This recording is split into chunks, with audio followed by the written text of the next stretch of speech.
യോഗിയുടെ ബുൾഡോസർ ഉത്തർപ്രദേശിൽ വീണ്ടും ഇറങ്ങിയിരിക്കുകയാണ്. വലിയ ഏക്കർ കണക്കിന് വസ്തുക്കൾ സ്വന്തമാക്കിയ ഒരു മതപരിവർത്തനത്തിലൂടെ നമ്മുടെ രാജ്യത്തിൻ്റെ ആ ജനസംഖ്യയെ തന്നെ വലിയ രീതിയിൽ ബാധിക്കുന്ന ഒരു ജിഹാദി തന്നെ ആയിരുന്നു ഇപ്പോൾ അറസ്റ്റിലായിരിക്കുക. അദ്ദേഹത്തിൻ്റെ വീട് ലക്ഷ്യമിട്ടാണ് ഇപ്പോൾ ബുൾഡോസറുകൾ നീങ്ങുന്നത്.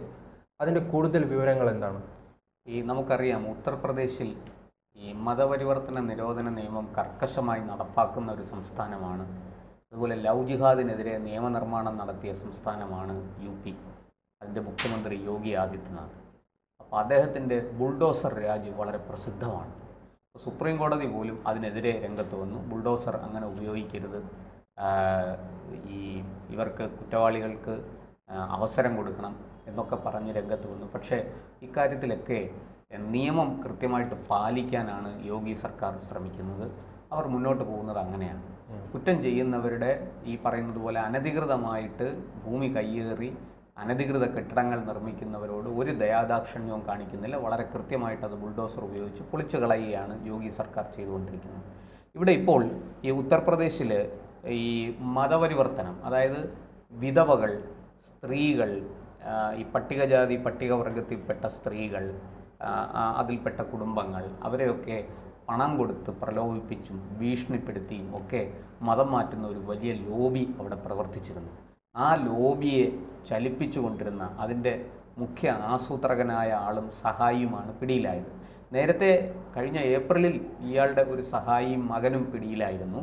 ഇപ്പോൾ പിടിയിലായത് ജലാലുദ്ദീൻ എന്ന ചങ്കൂർ ബാബ. ഇയാൾ അറിയപ്പെടുന്നത് ചങ്കൂർ ബാബ എന്നാണ്.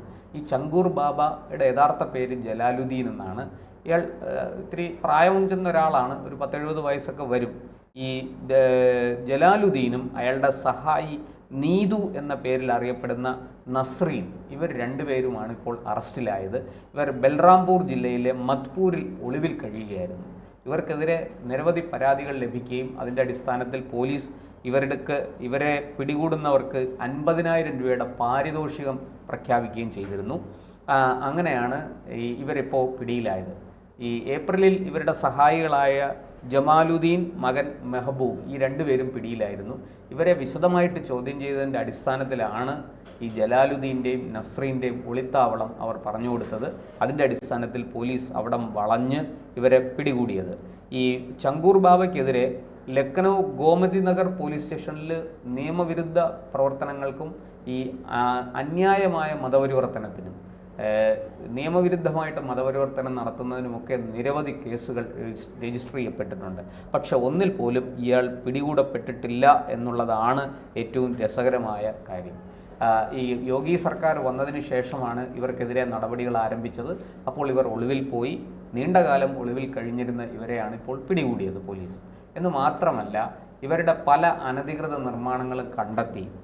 ഭൂമി കയ്യേറിയിരിക്കുന്നത് അല്ലെങ്കിൽ മറ്റുള്ളവരുടെ വസ്തുക്കൾ കയ്യേറി അവിടെ നടത്തിയിരിക്കുന്ന നിർമ്മാണങ്ങളൊക്കെ കണ്ടെത്തി കൃത്യമായിട്ട് മനസ്സിലാക്കിയിട്ട് ഇപ്പോൾ അതെല്ലാം ബുൾഡോസർ ഉപയോഗിച്ച് തകർത്തുകൊണ്ടിരിക്കുകയാണ്. ഈ പറയുന്നത് പോലെ ഇക്കാര്യത്തിൽ ഒരു വിട്ടുവീഴ്ചയും ഉണ്ടാകില്ല എന്നാണ് UP മുഖ്യമന്ത്രി യോഗി ആദിത്യനാഥ് പറയുന്നത്. ഏതാണ്ട് കഴിഞ്ഞ കുറേ വർഷങ്ങളായിട്ട് ഇവർ UP കേന്ദ്രീകരിച്ച് വ്യാപകമായ തോതിൽ മതം മാറ്റം നടത്തിക്കൊണ്ടിരിക്കുകയാണ്. ഇവർക്ക് അതുപോലെ തന്നെ ഈ ചങ്കൂർ ബാബയ്ക്ക് ഏതെങ്കിലും തരത്തിൽ ഭീകരവിരുദ്ധ ബന്ധമുണ്ടോ എന്നും അന്വേഷിക്കുന്നുണ്ട്. UPയിലെ ഭീകരവിരുദ്ധ ആൻറ്റി ടെററിസ്റ്റ് സ്ക്വാഡ് ATS ഭീകരവിരുദ്ധ എല്ലാവരെയും ഞെട്ടിച്ചിരിക്കുന്ന അദ്ദേഹത്തിൻ്റെ ഈ സാമ്പത്തിക സ്രോതസ്സുകൾ എവിടെ നിന്ന് വന്നു? 100 കോടിയിലധികം പണം, കൊട്ടാരം മാത്രമല്ല വാഹനങ്ങൾ, ആഡംബര വാഹനങ്ങൾ ഉൾപ്പെടെ വിദ്യാഭ്യാസം 7ാം ക്ലാസ് അങ്ങനെയുള്ള ഈ വ്യക്തിയുടെ പശ്ചാത്തലം വളരെ ദുരൂഹമാണ്. അതുകൊണ്ടാണ് ഇപ്പോൾ ATS ഇത് അന്വേഷിക്കുന്നത്. ഇയാൾക്ക് ഭീകര ബന്ധമുണ്ടോ എന്ന് ഭീകരവിരുദ്ധ സേന, UP പോലീസിൻ്റെ ഭീകരവിരുദ്ധ സേനാ വിഭാഗം അന്വേഷിച്ചുകൊണ്ടിരിക്കുകയാണ്. എന്തായാലും യോഗി ആദിത്യനാഥിൻ്റെ ഭരണകാലത്ത് ഒരു തരത്തിലുള്ള കള്ളത്തരങ്ങളും വെച്ച് പൊറുപ്പിക്കില്ല. ഇത്തരത്തിലുള്ള ഒരു പിത്തലാട്ടവും അവിടെ നടത്താൻ സാധിക്കില്ല എന്ന് വ്യക്തമാണ്. യോഗി വളരെ കർക്കശമായ നടപടികൾ സ്വീകരിക്കും. അതിൻ്റെ ഏറ്റവും ഒടുവിലത്തെ ഉദാഹരണമാണ് ഈ ചങ്കൂർ ബാബ. ചങ്കൂർ ബാബയും സഹായി നസ്രീനും കൂടി 100 കണക്കിന് പെൺകുട്ടികളെ, വിധവകളെ, അതുപോലെ തന്നെ ഈ പട്ടികജാതി ദളിത് സ്ത്രീകളെ ഒക്കെ പ്രലോഭിപ്പിച്ചും ഭീഷണിപ്പെടുത്തിയും പണം കൊടുത്തും ഭക്ഷണം കൊടുത്തും ഒക്കെ ഇവരെ മതം മാറ്റിയിട്ടുണ്ട്. മതം മാറ്റി തങ്ങളെ കൂട്ടത്തിൽ ചേർക്കുകയാണ്. ഇതിനെക്കുറിച്ച് എന്തായാലും വലിയ പ്രതികരണങ്ങളൊന്നും സാധാരണ ഇത്തരം സംഭവങ്ങൾ ഉണ്ടാകുമ്പോൾ SP-യും കോൺഗ്രസും ഒക്കെ രംഗത്ത് വരുന്നതാണ്. പക്ഷേ ഇതുവരെ പ്രതികരണങ്ങളൊന്നും കണ്ടില്ല. കാരണം അനവധി വർഷങ്ങളായിട്ട് ഇവർക്കെതിരെ വലിയ പരാതികളുണ്ട്. ഈ SP ഒക്കെ ഭരിക്കുന്ന കാലത്ത് ഇത്തരം ആൾക്കാർക്ക് അവിടെ അവർക്ക് സ്വതന്ത്രമായി വിഹരിക്കാം. കാരണം ഇത്തരക്കാർക്ക് വേണ്ടി, ഇത്തരം ഗുണ്ടകൾക്ക് വേണ്ടി സംസാരിക്കാൻ അസീം ഖാൻ അല്ലേ? അസീം ഖാൻ, അതെ, അദ്ദേഹം തന്നെ പ്രത്യേക ഒരു വകുപ്പായി തന്നെ കൈകാര്യം ചെയ്യുകയായിരുന്നു. അതെ, ഈ അസീം ഖാന്റെ സ്വാധീനം ഇങ്ങ് കേരളത്തിൽ വരെ ഉണ്ട്. അതൊക്കെ വളരെ നമ്മൾ മുമ്പും അത് ചർച്ച ചെയ്തിട്ടുള്ളതാണ്. ഇവരുടെ അനുഗ്രഹാശിസ്സുകളോടുകൂടി പലരും കേരളത്തിൽ വന്ന് പ്രവർത്തിക്കുന്നുണ്ട്. ഈ ഇതര സംസ്ഥാന തൊഴിലാളിയുടെ വേഷത്തിലൊക്കെയാണ് അവർ കഴിയുന്നത്. പക്ഷെ അവരുടെ ജോലി മതപരിവർത്തനവും ഇതുപോലെ ഇസ്ലാമിൻ്റെ പ്രചാരവും ഒക്കെയാണ്. ഈ പറയുന്നത് പോലെ അവർക്ക് ഏതെങ്കിലും തരത്തിലുള്ള ഭീകരബന്ധമുണ്ടോ എന്ന് നമുക്കറിയില്ല. അതിനെക്കുറിച്ചൊക്കെ അന്വേഷിച്ചുകൊണ്ടിരിക്കുകയാണ്. കാരണം ഇടയ്ക്ക് തന്നെ ഒരു വാർത്ത വന്നുള്ളൂ, പെരുമ്പാവൂർ കേന്ദ്രീകരിച്ച് ഇത്തരം രാത്രികളിൽ അല്ലേ, രാത്രികളിൽ ഈ ക്ലാസ്സുകൾ, ക്യാമ്പുകൾ, പരിശീലനങ്ങളും ഒക്കെ സംഘടിപ്പിക്കുന്നു. അതുപോലെ ബംഗ്ലാദേശികൾ വളരെ വ്യാപകമായിട്ട് പിടിയിലാകുന്നത് ഒരു വാർത്തയായിട്ടുണ്ട്. അത് കൊച്ചി കേന്ദ്രീകരിച്ചാണ് കൂടുതലും. ഇവിടെ UP-യിലും അതുപോലെ തന്നെ ഈ മധുര പോലെയുള്ള ശ്രീകൃഷ്ണ ജന്മദേശമായ മധുരയിൽ നിന്ന് കഴിഞ്ഞ ആഴ്ച 100-ലധികം ബംഗ്ലാദേശികളെയാണ് പിടികൂടിയത്. അവരെ എല്ലാവരെയും ഡീപ്പോർട്ട് ചെയ്യാനുള്ള നടപടി സ്വീകരിച്ചു. അതുപോലെ ഈ ലക്നൌവിൽ നിന്നും ഇതുപോലെ വലിയ തോതിൽ ഇവർ പിടിയിലാകുന്നുണ്ട്.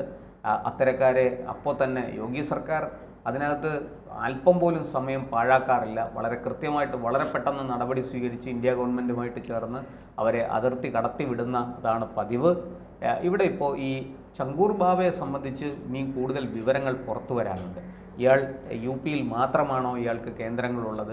UP-ക്ക് പുറത്ത് എവിടെയൊക്കെ ബന്ധങ്ങളുണ്ട്? ഇയാൾക്ക് വിദേശത്തു നിന്ന് ഫണ്ട് വരുന്നുണ്ടോ? ഉണ്ടെങ്കിൽ അത് ഏത് രാജ്യത്തു നിന്നാണ്, ഏത് സംഘടനയിൽ നിന്നാണ് തുടങ്ങിയ വിവരങ്ങളൊക്കെ അറിയേണ്ടതുണ്ട്. ശ്രീജിത്ത് പറഞ്ഞതുപോലെ ഇയാൾ വലിയ ആഡംബര വാഹനങ്ങളും കൊട്ടാര സദൃശ്യമായ ബംഗ്ലാവുകളും ഒക്കെയാണ് ഇയാൾക്കുള്ളത്.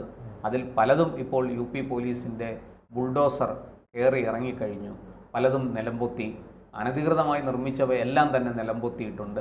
ഒന്നുപോലും അവശേഷിക്കുന്നില്ല. ഈ ചങ്കൂർ ബാബയെ സംബന്ധിച്ച ദുരൂഹത കൂടുതൽ അന്വേഷണം നടത്തി അതിലേക്ക് ആഴത്തിൽ ചെന്നാൽ മാത്രമേ പോലീസിന് എന്തെങ്കിലും അറിയാൻ സാധിക്കുകയുള്ളൂ. ഈ പറഞ്ഞതുപോലെ ഭീകരവിരുദ്ധ ബന്ധവും മറ്റു കാര്യങ്ങളുമൊക്കെ അറിയേണ്ടതുണ്ട്. എന്തായാലും ഈ മതപരിവർത്തന നിരോധന നിയമം വളരെ ശക്തമായിട്ട് പാലിക്കുന്ന ഒരു സംസ്ഥാനമാണ് UP. ലവ് ജിഹാദിനെതിരെയും അവിടെ കൃത്യമായി നിയമനിർമ്മാണം നടത്തി അത് പാലിക്കുന്നുണ്ട്. ഈ പറഞ്ഞതുപോലെ ഈ 2 നിയമങ്ങളുടെ അടിസ്ഥാനത്തിലാണ് വകുപ്പുകൾ ചുമത്തിയിരിക്കുന്നത്. ഈ ചങ്കൂർ ബാബയ്ക്കെതിരെ, ചങ്കൂർ ബാബയുടെ സഹായിക്കെതിരെ. ഇവരുടെ കൂടെ ഇനിയും മറ്റാരെങ്കിലും ഉണ്ടോ എന്നുള്ളത് പോലീസ് വിവരം പുറത്തുവിട്ടിട്ടില്ല. ഇപ്പോൾ ഈ 2 പേരെ മാത്രമാണ് അറസ്റ്റ് ചെയ്തത് എന്നാണ് നമുക്ക് ലഭിക്കുന്ന വിവരം.